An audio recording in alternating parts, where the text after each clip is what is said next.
All right, everybody, welcome back to Tape Don't Lie. It's episode 4. Thank you for all the subscribers once again for subscribing. I think we're up to 165. So let's Hey, let's try to get us up to 200 before the season. That'll be awesome. So, there you go. like I said, if you are a first-time listener, you know what I'm saying, or it was your last time listening, I don't know how you feel, but if it's your first time, make sure you subscribe, hit the subscribe button. Make sure you check us out on Apple and Spotify. Go ahead, just search Tape Don't Lie. Check out the audio portion of the podcast, and I'm saying, all that good stuff. But make sure that you also follow us on Twitter. I'm at the Mark John NFL. That is BD Williams at BD Williams 18. So make sure you follow both of us. We're going to giving you guys great content all year. So just make sure you keep checking us out every single week. All right. So BD, how you feeling this week, man? Ready for the season? It's football week, man. It's Yeah, football man. week. Look, bro, last weekend I was getting butterflies in my stomach, no lie. Like I was just like thinking about football starting, Raiders Yeah. football starting, all of it. So I yeah, know. I'm geeked. I'm ready to go. I'm 100% ready. I know. I hope the Texans win tomorrow. Get the Yeah. Chiefs to 0-1. Hope the Texans win, You know what I'm If saying? if Maybe I'm the Raiders can get off to yeah. a quick first place start. There you go. Yeah. Yes, sir. Yes, sir. I like the way you're thinking there. Yeah. Yeah. So so Let's see I- how so it I'm works. yeah, I'm excited for that. Football season being here is just exciting altogether. We're finally get some Raiders football. So this week, guys, we're gonna be getting you ready for Sunday. We're not gonna be doing too many rookies or kind of just reviewing different concepts and stuff like that. We're gonna get you guys ready for what you might see on Sunday. All right. So that's just gonna be for most of the time. For going forward. You're gonna pick up on Thursday. We're gonna do a little review of the week before, and then we're gonna hit you with what we plan to see the following week. So just be on the lookout for all that. Marcus, Yeah. let the people know this was the Lynn Bowden episode. This was the Lynn Bowden episode. That's what this Hey, was supposed to sorry be. guys. Sorry guys.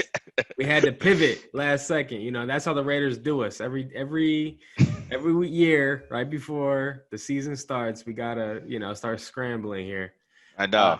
But this is not as bad as the last couple years, I Yeah, guess. not it's not the whole offense like last year. Right. Or The the whole whole defense off.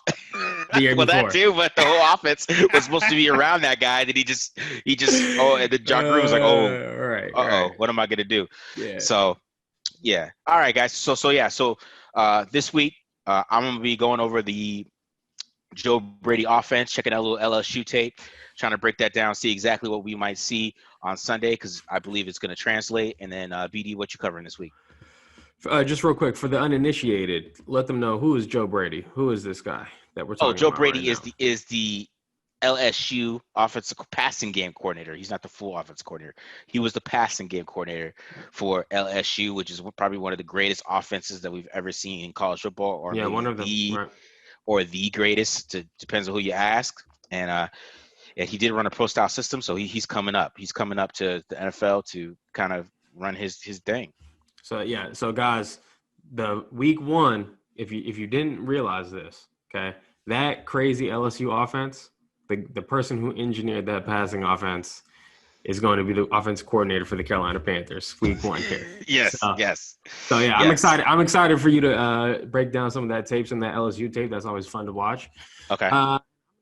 Do some keys. It's gonna be offense heavy day today. I'm gonna get into some keys for what the Raiders can do without any film, without understanding what the Carolina defense is going to look like, things that they can do to maybe put some stress on those defenders. So I'm just going to highlight some things that I think that you'll see on Sunday. All right. So let's just go ahead and get it going. Let's go right into Joe Brady's offense. So let me go ahead and pull this up real quick. We got Carolina offensive breakdown, right? See your boy Christian McCaffrey. We're going to see a lot of him this week. See a lot of Christian McCaffrey. We're going to see a lot of short passing. Joe Brady, it's kind of funny with Joe Brady, how when I watch this offense, I kind of feel like that I'm watching a more advanced Raiders offense, which is kind of funny, right? I kind of feel like I'm it's like a mirror. It's like in the mirror. But a little bit of the difference is that Joe Brady likes the power run game a little bit more than the outside zone. So I mean, he is a power run guy. And that's what he's going to bring to Carolina, because that's what Christian McCaffrey is. Christian McCaffrey is a power back. I had a tweet earlier about Christian McCaffrey and his yards after contact and his elusive rating, right? It's not very, it wouldn't say, it was kind of shocking to me. I was a little shocked that I was expecting to see more of a guy who could create more after the run and didn't depend as much as on his blockers. But he has the vision, right? He has the vision and the patience to let his blocks develop in the power game as well, and he has the acceleration to hit that hole. But we'll get into it a little bit more how the Raiders could stop that and how it's important. So we got the first run right here, a little power, right? We got just pure power, just blocking man on man, right? Out of the shotgun, pure power run. You're going to see 68 come up to the linebacker. You got Lloyd Cushenberry, little. I think he was a second round pick. This whole LSU's team is loaded. I think the Yeah, whole team loaded. got drafted right here. Loaded. You Right. got first round pick Joe Burrow. You got first round pick for the Chiefs that I'm still upset that they drafted CEH, and he's going to You, make a great run yeah. on here. Go ahead. You got Randy Moss's son out here, right? Yeah, it was a blocking tight end. I'm surprised the I Raiders know, didn't take him. incredible blocking tight end. Yeah, this guy's a Yeah, yeah. fantastic Who blocker. actually, I think he went undrafted. I think, He which is did, I think. crazy. Yeah, yeah, yeah. Which is crazy. I mean, he's a serious blocking tight end. So let's go get into this power run. So this is a lot what you're going to see on Sundays. The Carolina is going to be running pure power. You're not going to see a lot of outside zone. You're not going to see a lot of inside zone. You're going to see power O, lead power, uh, tosses, crack tosses. You're going to see all those type of things. So we're going to get to a little bit into what we see from LSU and what Joe Brady likes to do. All right.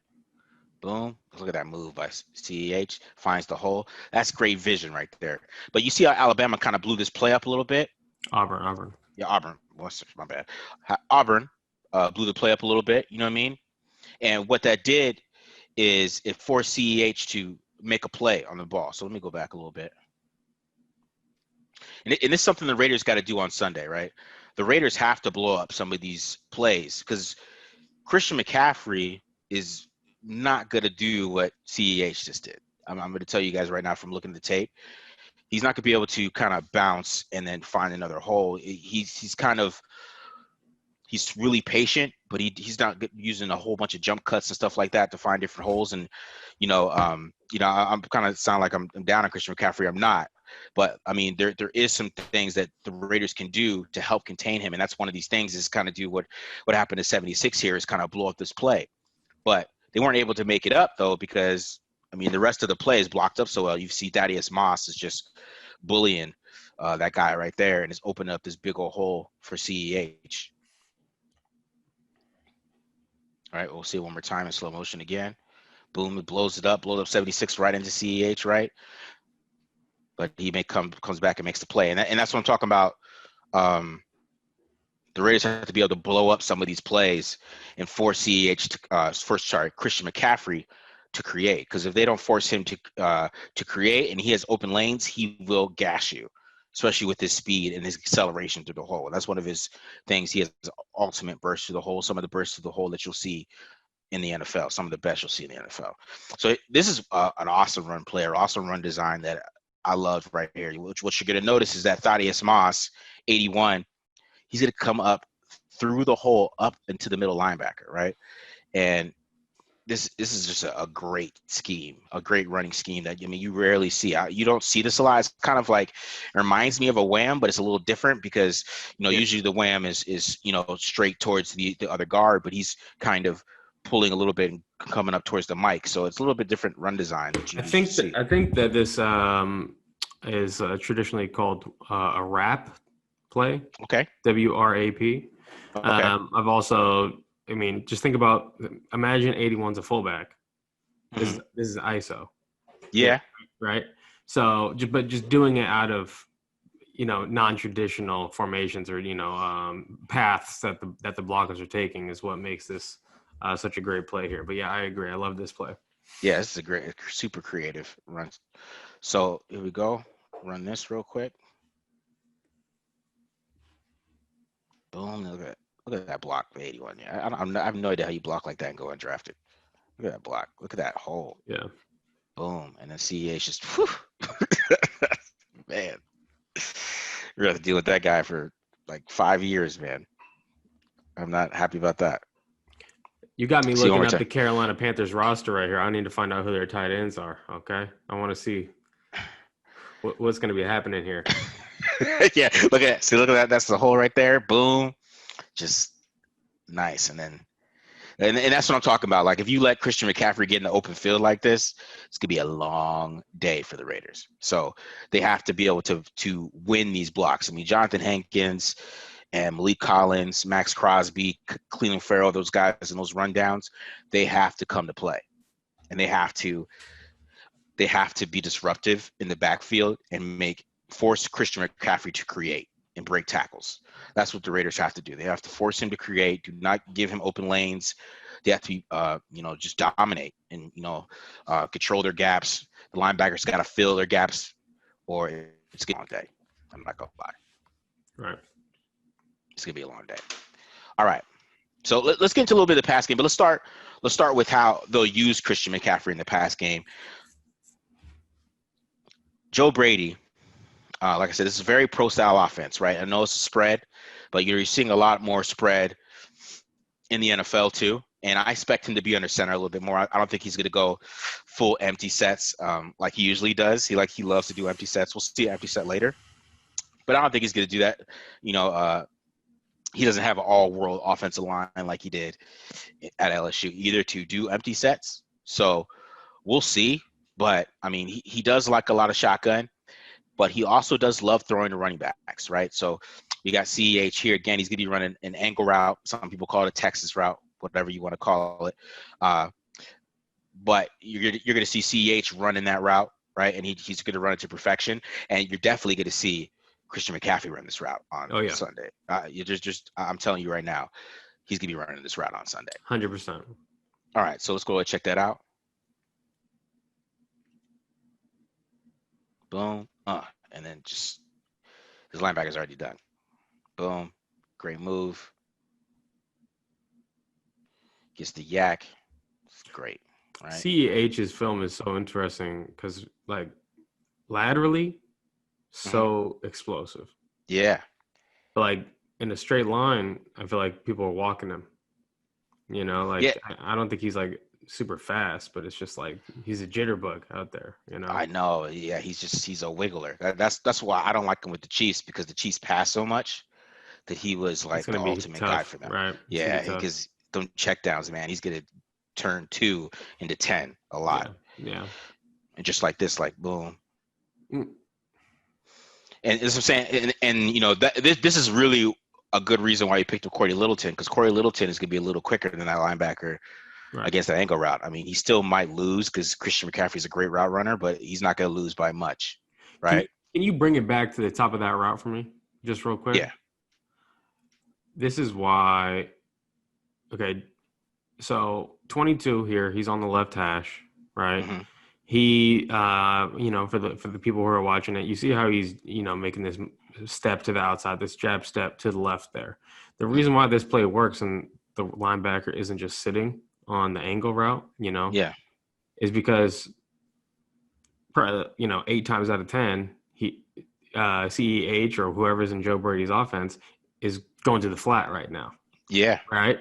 So you have that linebacker jumping outside of it, thinking, okay, this is one of these 8 times out of 10 where he's going to go to the flat, but then he sets him up and comes across his face and runs this little post route from the back. I call it a post route, angle route, Texas route, whatever you want to call it. Whatever you want to call it. Yeah, right.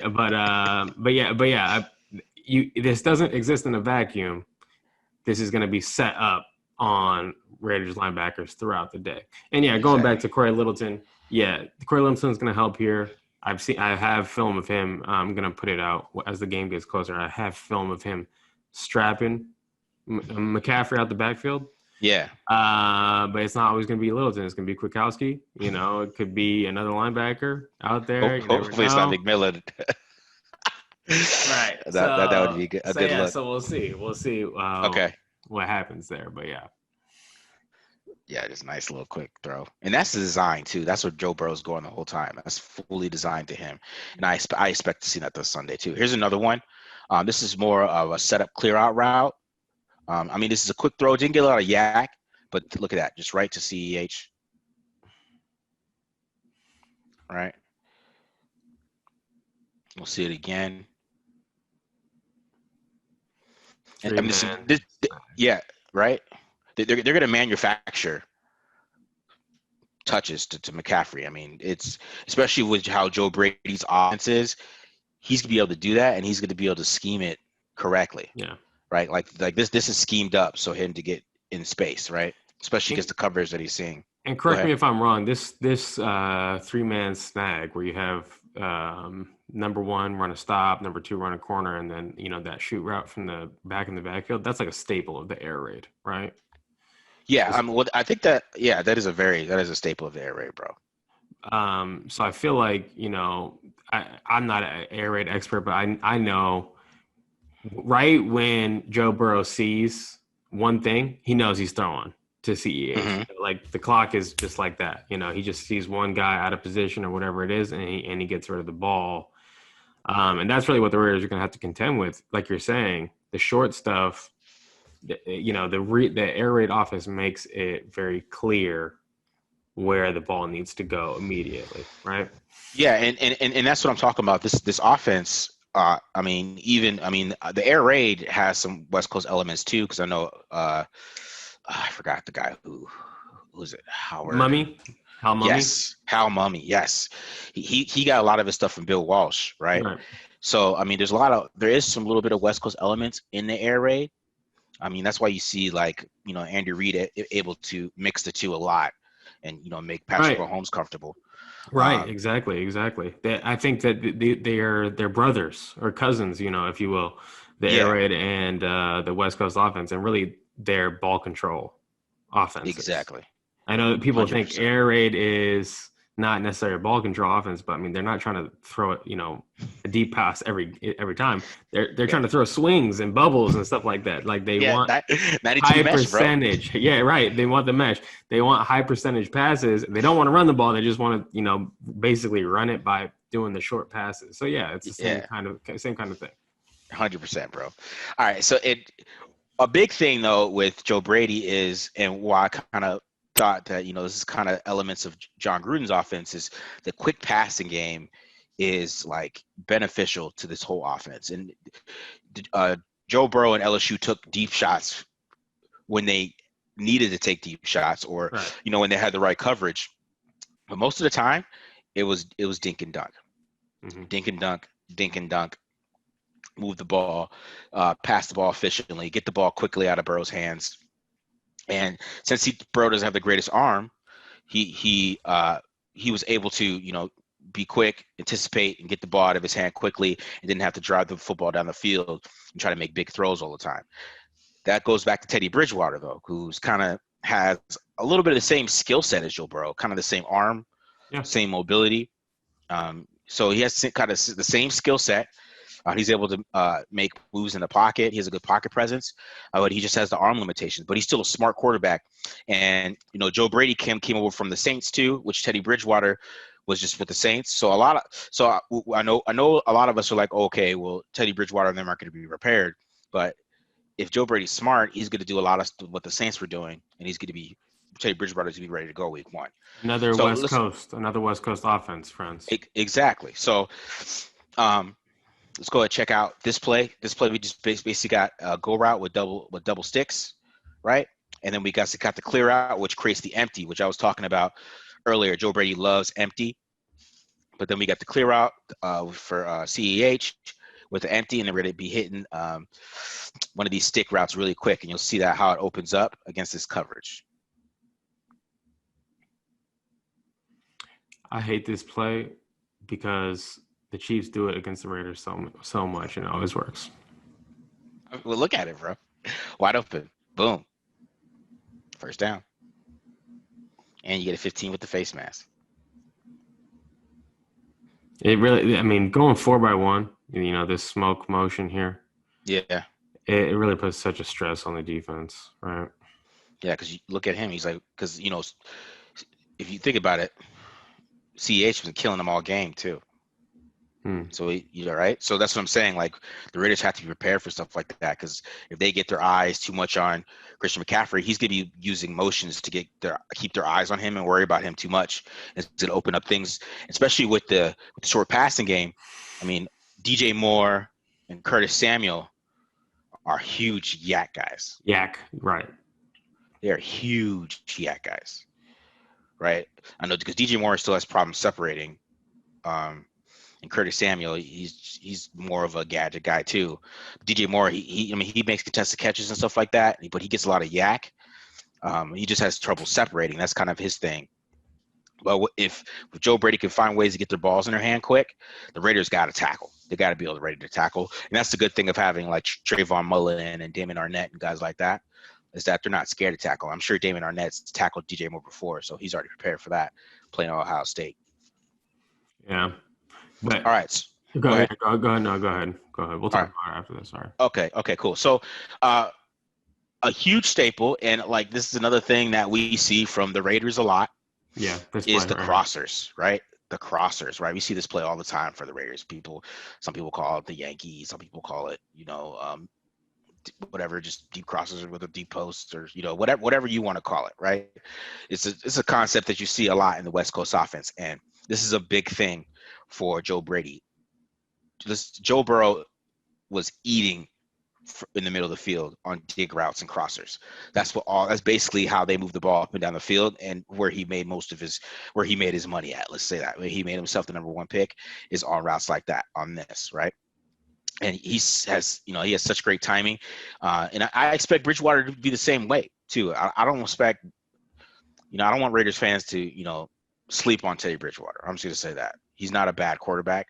He's good. He's gonna do his job. He's probably not gonna throw a lot of picks. Right. He's gonna play it safe. So the Raiders just have to make sure that they're tackling and taking away any kind of crazy yak. But they also have to play the middle of the field well. And the Raiders play a lot too high, so I think they'll be able to work on some of these things, and shouldn't kill them with the crossers, because I mean here you're going to see this is cover 3 that they're running.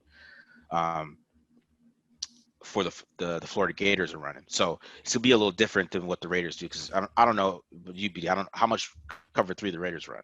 Very rare. Very rare, right? So, but we're still going to see these crossers. I'm gonna tell you that. There's no way around it. This is very, very much a part of their offense. So we'll go ahead and run this. This is going to Minnesota Vikings. Justin Jefferson. Look at that timing. Boom. Just right on his hitch. Boom. Joe Burrow's so good, bro. It's crazy. Look at that. All right, let's go. Let's go back a little bit. Let me stop being amazed by Joe Burrow's timing. All right. So yeah. So you see this, right? The corner, he's confused. He's leaving. He's supposed to be coming back, but then he's got CEH coming. So if he goes back, he gets CEH. But Joe Burrow's already made a decision by the back of his hitch. He already knows where he's going, so it really doesn't matter. But this is cover 3, right? And you rarely see the Raiders play this. So the Raiders are probably gonna have somebody roaming around here, especially if quarters and they hit the man match. Justin Jefferson, somebody's coming down on Justin Jefferson when he's coming across the middle. So that I mean, yeah, if they're playing too high, that basically is a vertical route. Someone's going to be on him. So yeah, exactly. So it's gonna be a little different, but this is a staple for Joe Brady, is hitting these deep crossers. They do it all the time, and it's for big plays like this. So yeah, I mean that's basically most of Joe Brady's offense. It's a lot of quickness, a lot of crossers. You will see them take a couple deep shots. I mean, with Teddy Bridgewater, I don't expect a lot of deep shots. I'm not gonna lie to you. I'm not expecting that. right. I expect a lot of short stuff. I expect the Raiders to expect that too. I mean, because Teddy is Teddy. I mean, there's been, even with he destroyed his leg, he still has a ton of tape of what he is as a quarterback. And even with his leg destroyed, he had a couple of games last year where his average depth of target was like 3 yards. So I think he's going to be a little conservative regardless. I do think the Panthers are going to be a little vanilla too, because I mean, they're going to be learning the offense. They got a new offense they're running, but it's more for the new guys. I think Teddy will be able to pick up the offense quickly, but I mean, I don't know about DJ Moore and Curtis Samuel, and especially some of the, like, Robbie Anderson, some of those guys that are coming over there. They won't be able to pick up the offense as well. But also the line. Go back to the running game of Christian McCaffrey. I mean, Dennis Daly, he's their starting guard. He's injured right now. So they're gonna be playing a backup guard. I mean, Russell Okung is the new right tackle. I mean, He's all right. Taylor Monteau is really good though. He's a really good left Is he tackle. hurt? Who Monteau? Yeah. No, he's not hurt. He's He's good not though. hurt? Yeah, he's playing though. All right. All right. All right. But Dennis Daly, their starting guard, is hurt, so that's why. Starting guard, Like, yeah. I expect Okay. Jonathan Hankins to eat. I think he's gonna Right. eat and blow up some of them power plays. Yeah, I mean, same way with like Collins. I think Collins is gonna be able to blow up some of them power plays too. for sure. Max Crosby's gonna be able to blow up some of them power plays against Russell Okung. I mean, look, one thing Crosby is really good at, he's really good against the run. It was funny, we had the whole Aaron Donald conversation yesterday with that new that run block win rate stat that the dude was trying to push or whatever. Okay, right. Max Crosby was number 2 in that stat out of all edge defenders. Really? Yeah. Okay. So I thought that was kind of crazy. So I expect him to crash too. He's really good at setting the edge. I mean, we all know Cleveland Farrell is going to be good at setting the edge. So I think the Raiders will be able to slow down Christian McCaffrey. Right. I don't expect him to have this like 150-yard game. I think they're going to be able to hold him under 100 yards and then force Teddy Bridgewater to beat them. And I think when that happens, they're going to be able to make some plays and get after the quarterback a little bit. Yeah, but also thing to remember here, Raider Nation, like Marcus is saying, Teddy Bridgewater is a super, super conservative guy. He takes care of the football. He's got some escapability too, so he's not like the easiest guy to sack. Yeah. Don't expect that the sacks are going to come in bunches this week. Okay, they're getting the ball out quick for sure. If Joe Brady has done what he's been doing, they're going to get the ball out quick and they're going to run the ball. So yeah, it's going to be an interesting challenge. The one thing also I'll add is really, I think the wide receiver that gave Trayvon Mullen the hardest time last year was Robbie Anderson during the Jets game. He beat him the most regularly, I would say. So Trayvon Mullen, he's got a chance to to redeem himself a little bit, but that was definitely probably his worst game. It was everyone's worst game was the Jets game.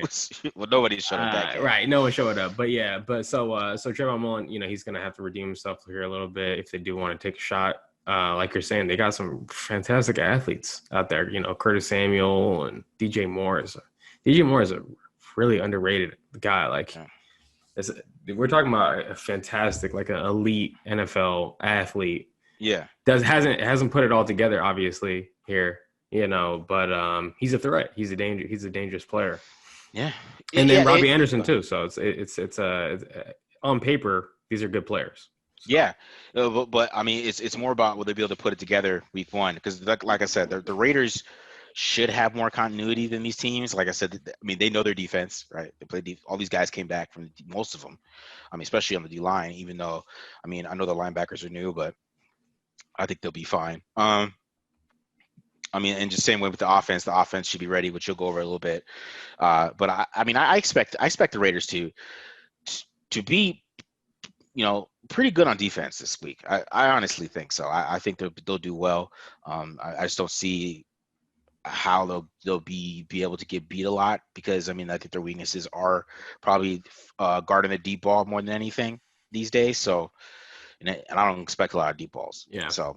And the one thing I'll say about the defense, and this is going to go for literally every defense in the NFL for like the first 2 or 3 weeks, tackling is going to be an issue.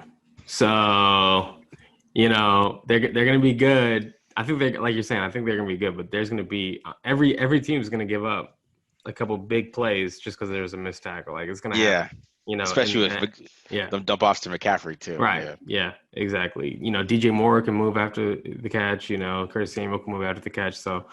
That's why I was saying they got some good athletes, and those guys can make things happen if you're not bringing it all the way. Yeah, for sure.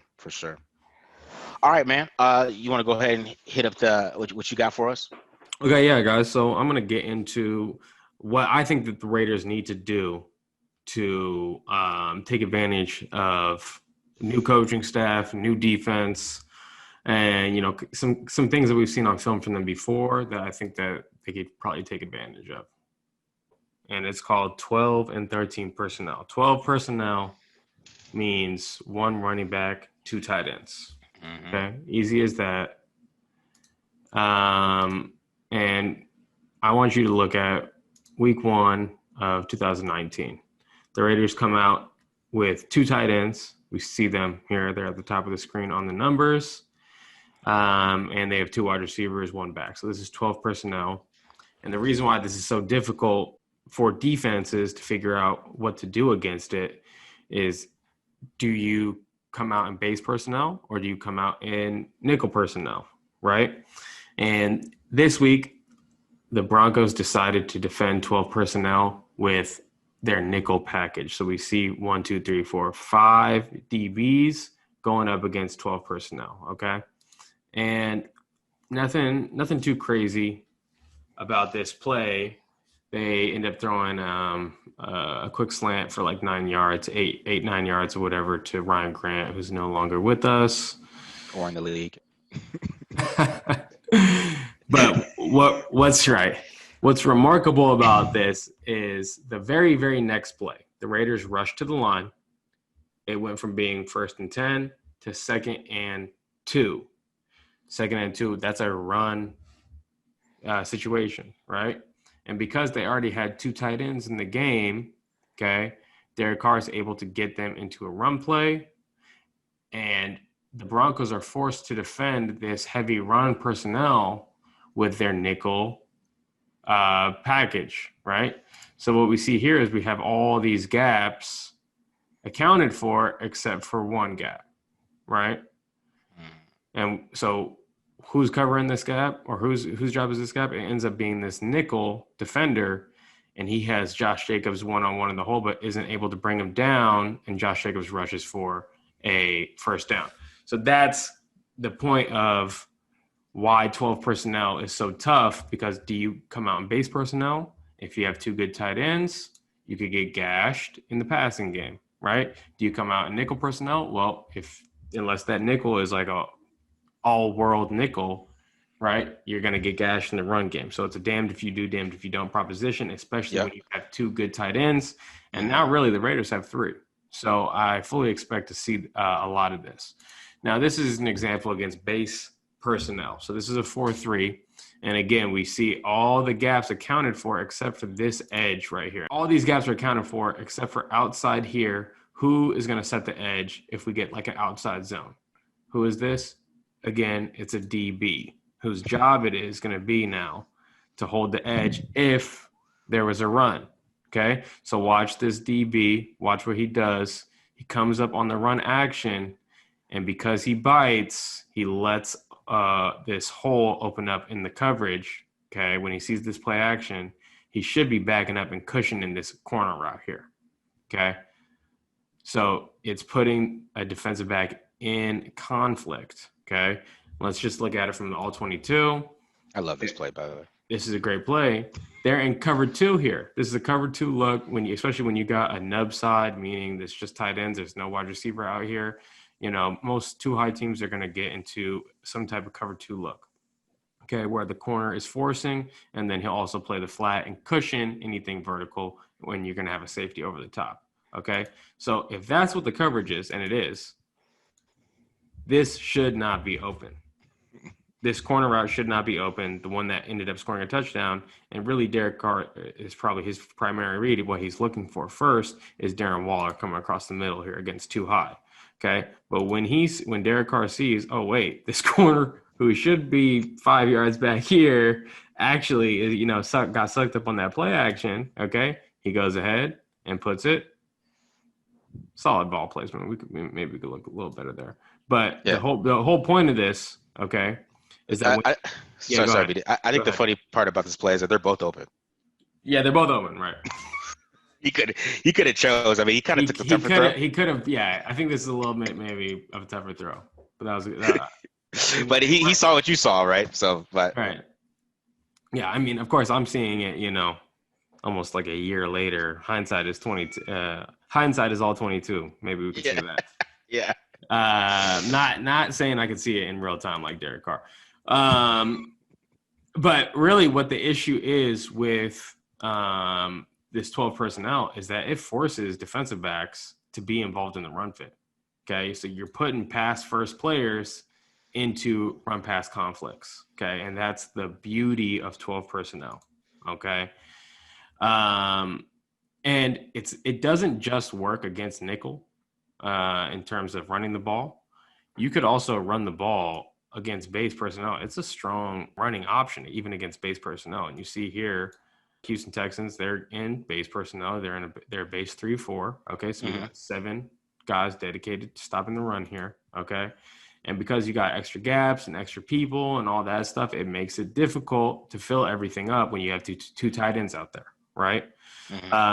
So that's another part of it. And we see here, you got, this is a center, this is a guard, this is a tackle, this is a tight end, this is another tight end. So we got so many gaps to fill when you have these 2 tight ends in the field, and it really puts a big stress, and it makes this guy, this safety, he's down here almost off the frame here. He needs to be in there, and he ends up getting sucked in the wash and isn't able to fill his responsibility correctly.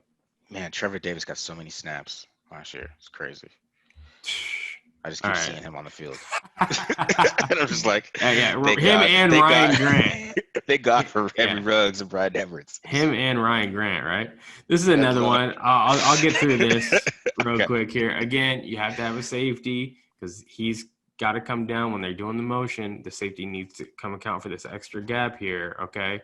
And I think that, and I remember them talking about this afterwards in interviews, I think that this is a look that they checked to when Derek Carr realized that they were going heavy to the tight end side. Okay. Yep. And they, end up throwing a little toss away from it, right? So again, it just puts stress on the defense. There's so many gaps when you have 2 tight ends on the field, especially if you put them both on the same side. Do you cover it with 4-3 and try to take away the run? Even then, it's easier said than done. Do you try to put a nickel out there in case it's you're worried about the pass? So it really puts defenses in a bind. Another personnel grouping is I guess the close cousin to 12 personnel is 13 personnel, and the Raiders get into 13 personnel a lot. Now they were already in 13 personnel so much with Derek Carrier. Okay, they're gonna do it with Jason Witten, right? One caveat: the Raiders ran 13 personnel the most in the NFL. There you go. So if you expect that number to go down, come on, what are we talking about? You're not. It's not going down. Right. Thanks for bringing that. I didn't realize that. That's awesome. That's awesome analysis. Oh, no problem. Okay, so what's happening here? The Raiders are on 13 personnel, 1 wide receiver off the frame over here to the right-hand side of the formation. Okay, and what happens because they're in 13 personnel? If you're in 13 personnel as an offense, the defense will always be in base. So you're dictating what personnel package they come out in, right? As an offense, you put 13 personnel in the game, they will respond with base personnel, so 4-3. And what happens here when you have 1, 2, 3, ends up being like a bunch or a trips formation here, even though it just looks like you're running back in the backfield and 2 tight ends. Okay. You got a corner covering Derek Carrier, you got a safety covering Darren Waller, and then you have a linebacker matched up on Jalen Richard. Okay, so what's happening when you're in 13 personnel is you're dictating the matchups here, and this is what allows Jalen Richard to get one-on-one with a guy who's not built to carry and cover guys man-to-man downfield, right? And so it really makes it difficult for defenses to figure out what personnel grouping to come out in. Okay, here's another example of 13 personnel being difficult. Again, it's a run formation. So linebackers get sucked in on play action, and they give it up to Foster Moreau running the opposite way on the little throwback play. Okay, sucked up on play action. There's Foster Moreau, one of the 3 tight ends in the game at that point, comes across the field. Here's the Derek Carrier's time to shine here. Again, 13 personnel. Some people got mad at Derek Carr for throwing that because they thought Foster Moreau was wide open. Yeah, they did. And then here's another example. You're gonna hate me for this. You've seen it. You've seen it already. I was already angry. For the flex side. But check it out. Check it out. Okay. Raiders, right? Okay. If you're just looking at this and you're not realizing what's going on here, okay, the Raiders are in 13 personnel, but they're going, like almost like a spread formation. Okay. And when you got guys who can really run, like Darren Waller, obviously, Foster Moreau, he can move. Okay. When you got guys like that, it's turning your 13 personnel into a package where you can really pass the ball. And this is what makes it really difficult for defenses to figure out how to adjust, what to do against this kind of personnel package, especially when you have good tight ends. Okay. Mm-hmm. And we see Foster Moreau here at the bottom of the screen run this concept that you really, really hate. You want to name it? Can you name it for the nation right now? I don't know, but if I see them run this again this year, I already saw it on the damn Hunter Renfro mic'd up, so I'm already mad. I didn't even want to. I just call it double jerk routes. That's what I call it. Double Okay, jerk. yeah, so a little jerk route here for a touchdown, but again, it's out of 13 personnel. And when you think about what they're going up against, they don't have any tape on this defense, this Carolina defense. Phil Snow is the defensive coordinator. I'm actually a big Phil Snow fan. And when you go back and you look at what he did at Temple and what he did at Baylor, okay, when he was with Matt Rule, he used college defenses that we have not yet seen translate to the NFL. So, you know, you're not going to expect a 3 deep safety dime base package, right? It's not going to happen. This is not the Big 12. You can't do that, right? Mm-hmm. So putting these tough personnel groupings in 12 and 13 personnel, and if you ask any defensive coordinator at any level, okay, going down to Pop Warner, okay, high school, college, NFL, they all will say 12 personnel is the toughest personnel grouping to defend. So then why don't people run it all the time? Not everyone has 2 good tight ends. Yeah. Right. So when you have the tight ends to do it, you might as well do it.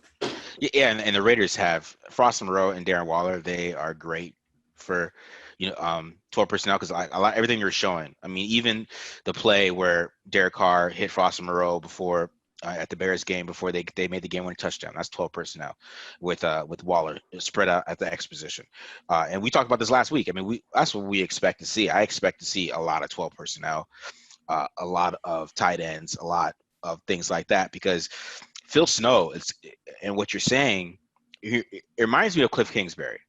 Now, Cliff Kingsbury last year, when he came into the league, he thought that he was going to be able to run the pure air raid and come out in 10 personnel and just have no tight ends and just thought he was going to be fine, right? Now, it didn't work out like he thought it would. So he's a good coach, though, which I'll give him credit for this. He's a good coach. He started using more 12 personnel. He started using more tight ends. He started doing more things like that. Then the running game started opening it up.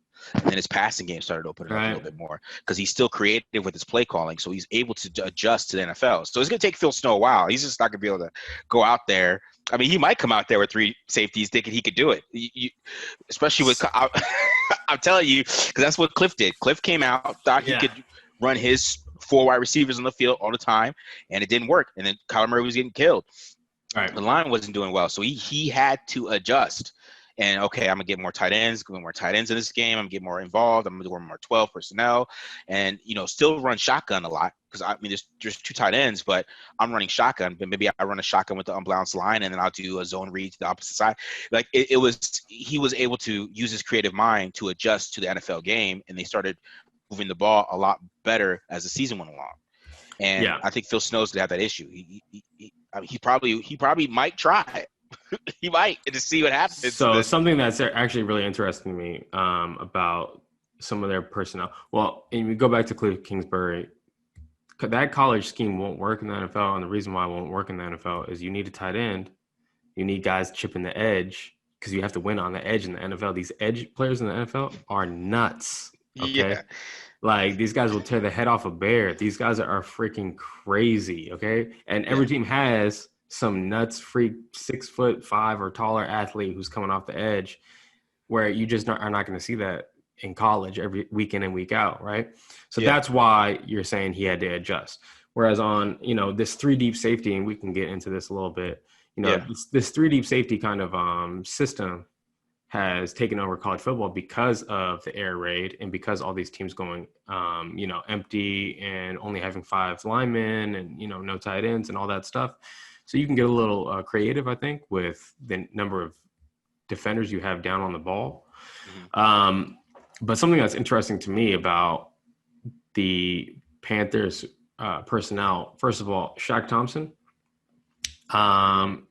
people might not know this. but Shaq Thompson is probably one of the best cover linebackers in the NFL. Yeah. I think it was like 2 years ago, I watched him cover down over a slot receiver and play man-to-man coverage on him. And I'm like, okay, wait, are we seeing NFL linebackers play man coverage on slots now? Like he's a nickel or something, you know? Yeah. And he was a guy who was like, is he a safety? Is he a linebacker? And they decided to move him to linebacker, right? He's a really good cover guy, really good run player. I think he's probably more all around than Corey Littleton. But I would put them in the same category as far as pass defenders.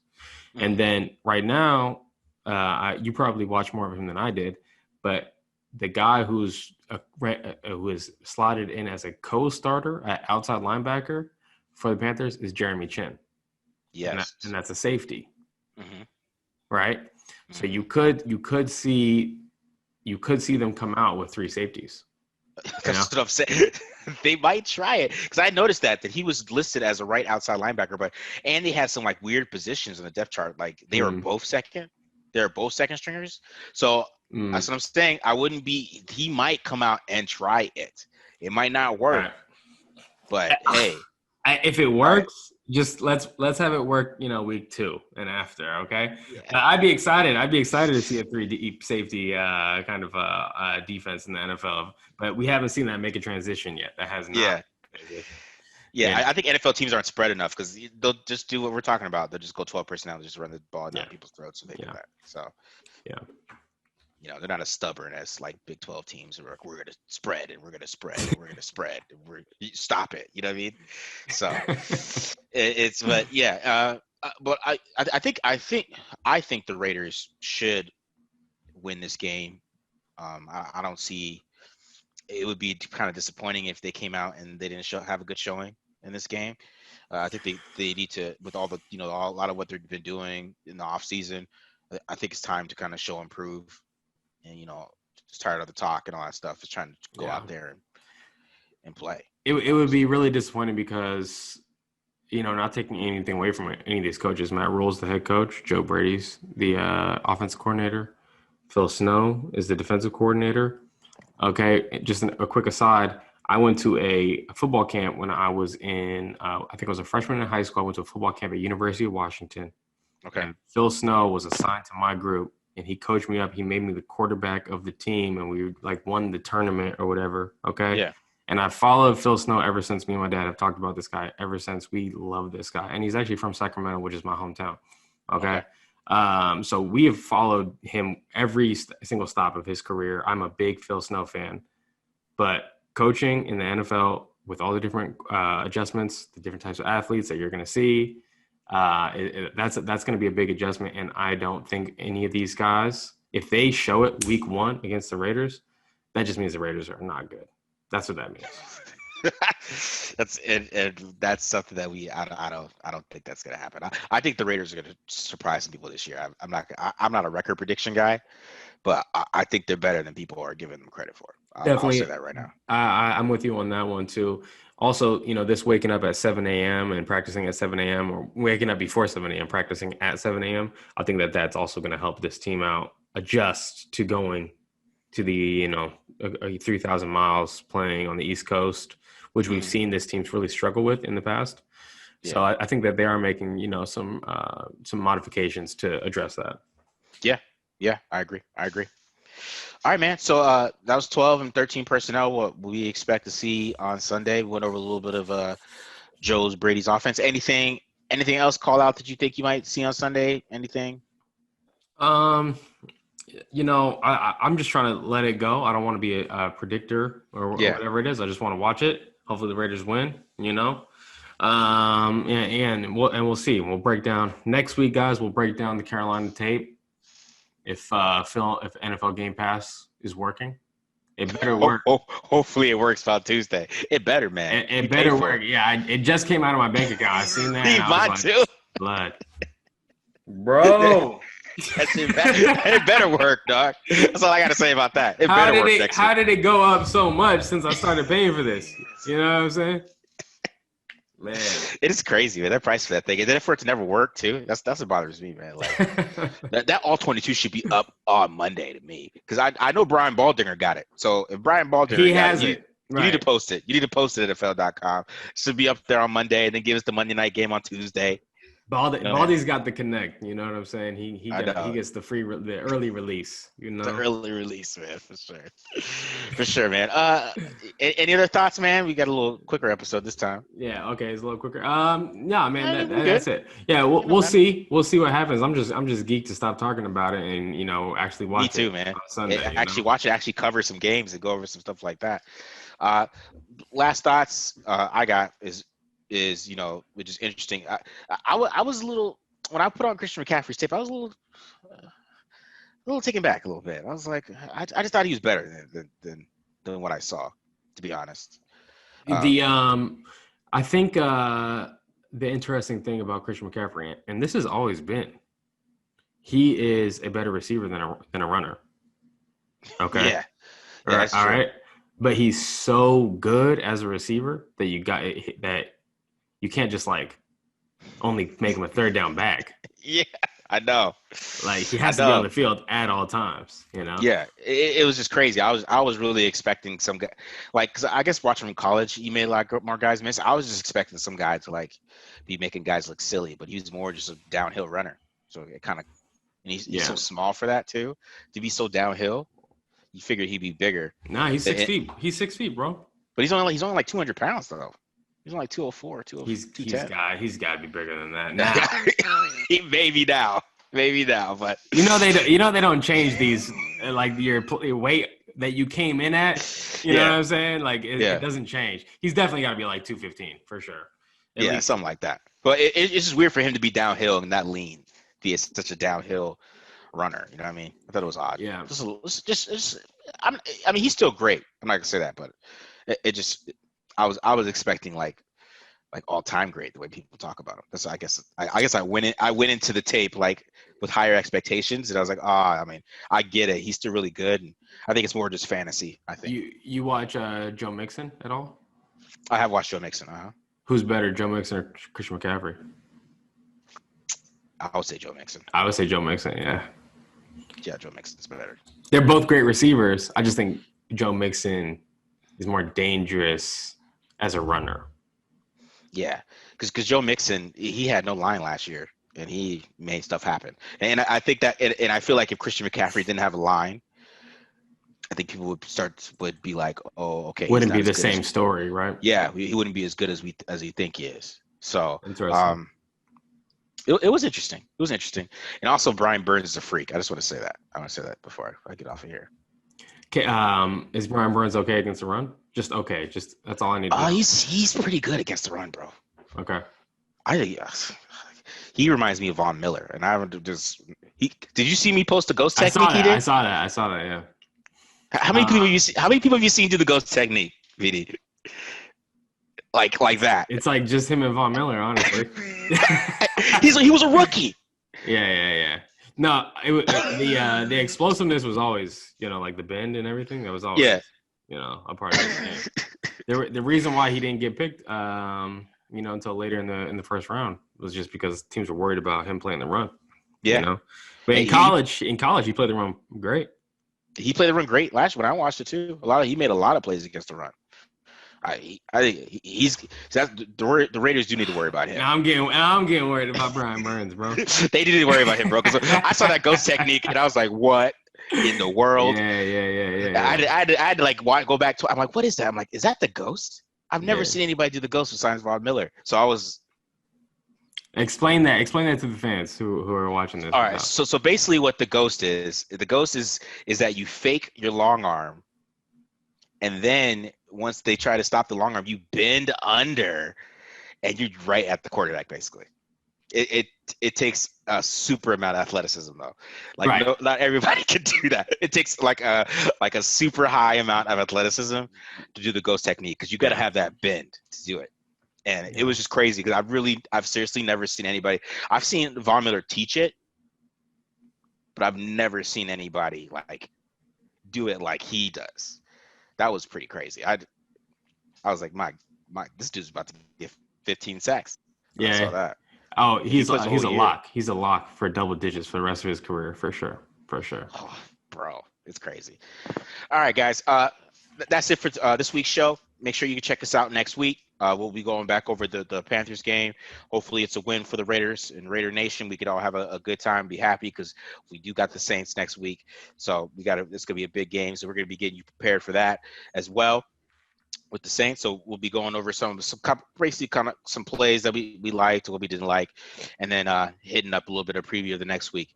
So make sure you guys check us out. Make sure you subscribe. Hit the subscribe button, please. Check that out. Subscribe. First time listener, first time clicking the YouTube, checking this out. You see us on Twitter. You want to look at it, go ahead, hit that subscribe button. Make sure you follow BD at BD Williams 18.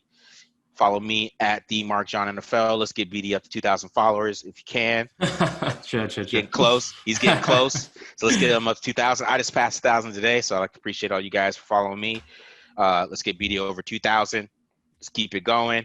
Like I said, subscribe if you are a first-time listener. Once again, all right. Any last words, BD? Yeah, much love, Raider Nation. Tape Don't Lie podcast. Follow us. Follow us. All right. Peace out. Take care.